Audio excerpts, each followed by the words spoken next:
ओम नमो भगवते वासुदेवाय नमः। आप सभी का मेरे YouTube चैनल भक्ति सागर में पुनः स्वागत है।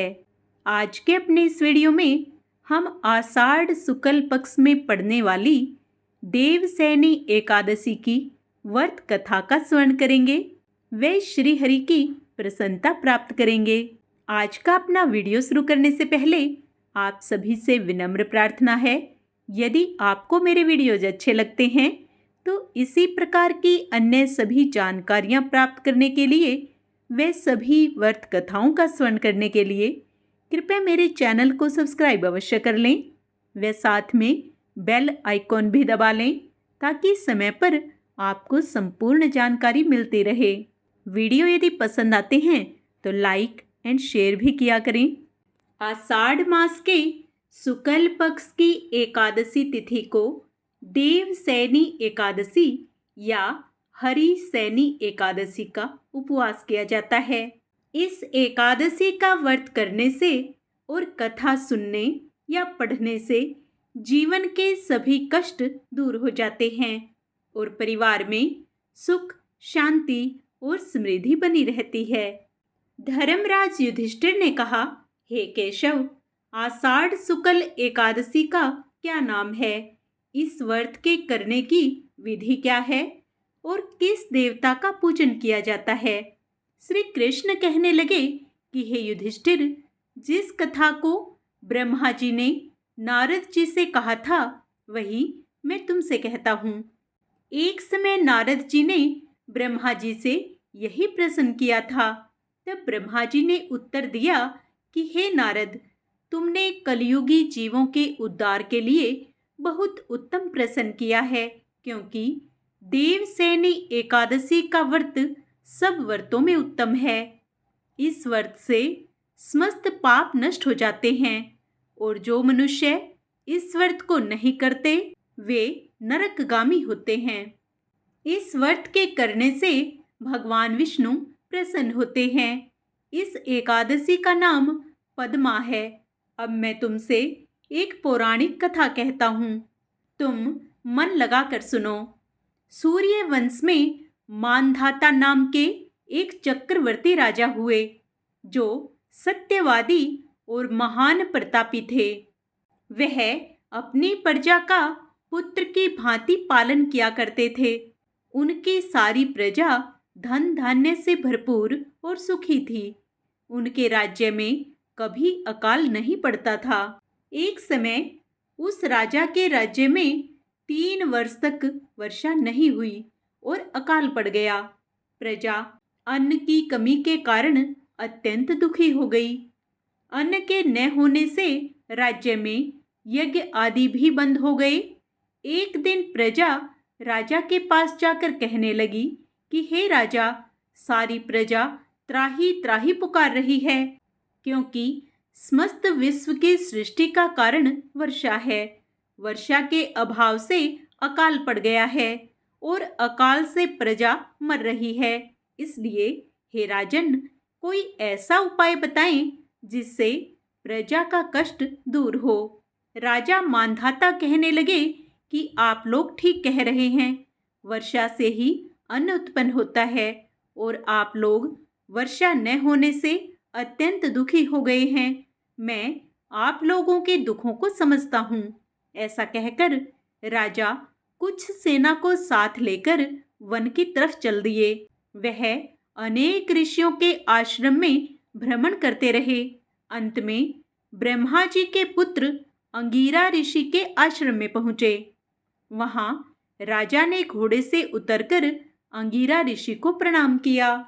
मुनि ने राजा को आशीर्वाद देकर कुशल अक्षेम के पश्चात उनसे आश्रम में आने का कारण पूछा। राजा ने हाथ जोड़कर विनीत भाव से कहा कि हे भगवान, सब प्रकार से धर्म पालन करने पर भी मेरे राज्य में अकाल पड़ गया है। इससे प्रजा अत्यंत दुखी है।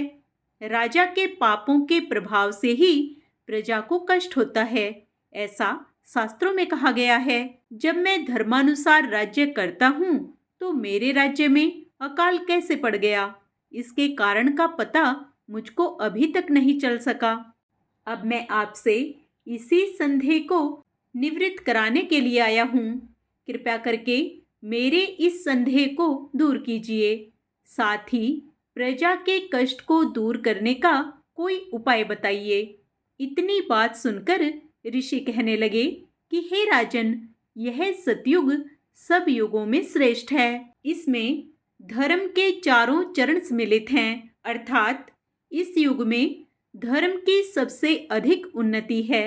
लोग ब्रह्म की उपासना करते हैं और केवल ब्राह्मणों को ही वेद पढ़ने का अधिकार है।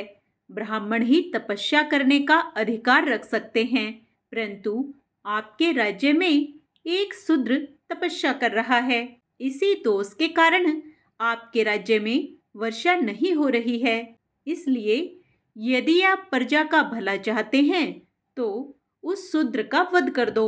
इस पर राजा कहने लगे कि महाराज, मैं उस निरपराध तपस्या करने वाले शूद्र को किस तरह मार सकता हूँ? आप इस दोष से छुटने का कोई दूसरा उपाय बताइए। तब ऋषि कहने लगे कि हे राजन, यदि तुम अन्य उपाय जानना चाहते हो तो सुनो। आषाढ़ मास के शुक्ल पक्ष की पद्मा नाम की एकादशी का विधि पूर्वक व्रत करो। व्रत के प्रभाव से तुम्हारे राज्य में वर्षा होगी और प्रजा सुख प्राप्त करेगी, क्योंकि इस एकादशी का व्रत सब सिद्धियों को देने वाला है और समस्त उपद्रवों को नाश करने वाला है। इस एकादशी का व्रत तुम प्रजा, सेवक तथा मंत्रियों सहित करो। मुनि के इस वचन को सुनकर राजा अपने नगर को वापस आए और उन्होंने विधि पूर्वक पद्मा एकादशी का व्रत किया। उस व्रत के प्रभाव से वर्षा हुई और प्रजा को सुख पहुंचा। अतः इस मास की एकादशी का व्रत सब मनुष्यों को करना चाहिए। यह व्रत इस लोक में भोग और परलोक में मुक्ति को देने वाला है। इस कथा को पढ़ने और सुनने से मनुष्य के समस्त पाप नष्ट हो जाते हैं। जय श्री हरि। चातुर्मास की एक अन्य कथा वामन अवतार से जुड़ी हुई है। आइए उस कथा का श्रवण करते हैं। वामन पुराण के अनुसार एक बार राजा बलि ने तीनों लोकों पर अपना अधिकार जमा लिया था। यह देखकर इंद्र समेत अन्य देवी देवता घबरा गए और भगवान विष्णु की शरण में पहुंच गए। देवताओं को परेशान देखकर भगवान विष्णु ने वामन अवतार धारण किया और राजा बलि से भिक्षा मांगने पहुंच गए। राजा बलि ने वामन देवता से कहा कि जो मांगना चाहते हो मांग लो, पर वामन देवता ने भिक्षा में सिर्फ 3 पग भूमि मांगी। वामन भगवान ने पहले और दूसरे पग में धरती और आकाश और पूरा संसार नाप लिया। अब तीसरे पग के लिए कोई जगह नहीं बची, तो राजा बलि से वामन देवता ने पूछा कि तीसरा पग मैं कहाँ रखूं? तब राजा बलि ने अपना सिर आगे कर दिया। भगवान विष्णु राजा बलि की श्रद्धा और भक्ति को देखकर काफी प्रसन्न हुए और उनसे वरदान मांगने को कहा। बलि ने उनसे वरदान में पाताल लोक में बस जाने की बात कही। बलि की बात मानकर भगवान को पाताल में जाना पड़ा। ऐसा करने से समस्त देवता और माँ लक्ष्मी परेशान हो गए। अपने पति विष्णु जी को वापस लाने के लिए माँ लक्ष्मी गरीब स्त्री के भेष में राजा बलि के पास गई और उन्हें अपना भाई बनाकर राखी बांधी और उपहार रूप में विष्णु जी को पाताल लोक से वापस ले जाने का वरदान ले लिया। माता लक्ष्मी के साथ वापस जाते हुए भगवान विष्णु ने राजा बलि को वरदान दिया कि वह प्रत्येक वर्ष आषाढ़ शुक्ल पक्ष की एकादशी से कार्तिक मास की एकादशी तक पाताल में ही निवास करेंगे और इन 4 महीनों की अवधि को उनकी योग निद्रा माना जाएगा। यही कारण है कि दीपावली पर माँ लक्ष्मी की पूजा भगवान विष्णु के बिना की जाती है। और उसी समय से भगवान देवसैनी एकादशी से देव उत्थापन एकादशी तक पाताल में निवास करते हैं। यह समय भगवान विष्णु के विश्राम का समय माना जाता है। आइए अब प्रत्येक व्रत कथा के अंत में सुने जाने वाली लप्सी और तपसी की कथा सुनते हैं। एक लप्सी था, एक तपसी था। तपसी हमेशा भगवान की तपस्या में लीन रहता था। लप्सी रोजाना 1.25 सेर की लापसी बनाकर भगवान को भोग लगाकर जीम लेता था।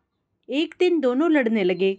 तपसी बोला, मैं रोज भगवान की तपस्या करता हूँ, इसलिए मैं बड़ा हूँ। लप्सी बोला, मैं रोज भगवान को 1.25 सेर लापसी का भोग लगाता हूँ, इसलिए मैं बड़ा हूँ। तभी नारद जी वहां से गुजर रहे थे। दोनों को लड़ता देखकर उनसे पूछा कि तुम क्यों लड़ रहे हो। तपसी ने खुद के बड़ा होने का कारण बताया और लप्सी ने अपना कारण बताया। नारद जी बोले, तुम्हारा फैसला मैं कर दूंगा। दूसरे दिन लप्सी और तपसी नहाकर अपनी रोज की भक्ति करने आए तो नारद जी ने छुपकर 1.25 करोड़ की एक एक अंगूठी उन दोनों के सामने रख दी। तपसी की नजर जब अंगूठी पर पड़ी तो उसने चुपचाप अंगूठी उठाकर अपने पैर के नीचे दबा ली। लप्सी की नजर अंगूठी पर पड़ी, लेकिन उसने ध्यान नहीं दिया। भगवान को भोग लगाकर लापसी खाने लगा। नारद जी सामने आए तो दोनों ने पूछा कि कौन बड़ा। तो नारद जी ने तपसी से खड़ा होने को कहा। वो खड़ा हो गया और उसके नीचे दबी अंगूठी दिखाई पड़ी। नारद जी ने तपसी से कहा, तपस्या करने के बाद भी तुम्हारी चोरी करने की आदत नहीं गई, इसलिए लप्सी बड़ा है और तुम्हें तुम्हारी तपस्या का कोई भी फल नहीं मिलेगा। तपसी शर्मिंदा होकर माफी मांगने लगा। उसने नारद जी से पूछा, मुझे मेरी तपस्या का फल कैसे मिलेगा। नारद जी ने कहा, यदि कोई गाय और कुत्ते की रोटी नहीं बनाएगा तो फल तुझे मिलेगा। यदि कोई ब्राह्मण को भोजन करवाकर दक्षिणा नहीं देगा तो भी फल तुझे मिलेगा। यदि कोई साड़ी के साथ ब्लाउज नहीं देगा तो फल तुझे मिलेगा। यदि कोई दिए से दिया जलाएगा तो फल तुझे मिलेगा। यदि कोई सारी कहानी सुने लेकिन तुम्हारी कहानी नहीं सुनेगा तो भी फल तुझे ही मिलेगा। उसी दिन से हर व्रत कथा कहानी के साथ लप्सी तपसी की कहानी भी सुनी और कही जाती है। व्रत का पूरा पुण्य लाभ पाने के लिए अब हम सत्यनारायण भगवान की आरती करेंगे। ओम जय लक्ष्मी रमणा, स्वामी जय लक्ष्मी रमणा। सत्यनारायण स्वामी, सत्यनारायण स्वामी, जनपातक हरणा। ओम जय लक्ष्मी रमणा। रत्न जड़ित सिंहासन, अद्भुत छवि राजे। नारद करत निराजन, घंटावन बाजे। ओम जय लक्ष्मी रमणा। प्रकट भई कलि कारण, द्विज को दर्श दियो। बूढ़ो ब्राह्मण बन कर, कंचन महल कियो। ओम जय लक्ष्मी रमणा। दुर्बल भील कठारो, जिन पर कृपा करी। चंद्रचूड़ एक राजा, तिनकी विपदा हरी। ओम जय लक्ष्मी रमणा। वैश्य मनोरथ पायो, शरधा तज दीन्ही। सो फल भोग्यो प्रभु जी, फिर स्तुति कीन्ही। ओम जय लक्ष्मी रमणा। भक्ति भाव के कारण छिन छिन रूप धर्यो, श्रद्धा धारण कीन्ही तिनको काज सरो। ओम जय लक्ष्मी रमणा। ग्वाल बाल संग राजा वन में भक्ति करी, मनोवांछित फल दीन हो दीन दयालु हरि। ओम जय लक्ष्मी रमणा। चढ़त प्रसाद सवायो कदली फल मेवा, धूप दीप तुलसी से राजी सत्य देवा। ओम जय लक्ष्मी रमणा। सत्य नारायण जी की आरती जो कोई नर गावे, तन मन सुख संपत्ति मनोवांछित फल पावे। ओम जय लक्ष्मी रमणा। स्वामी जय लक्ष्मी रमणा। श्री लक्ष्मी नारायण भगवान की जय। जय माँ लक्ष्मी।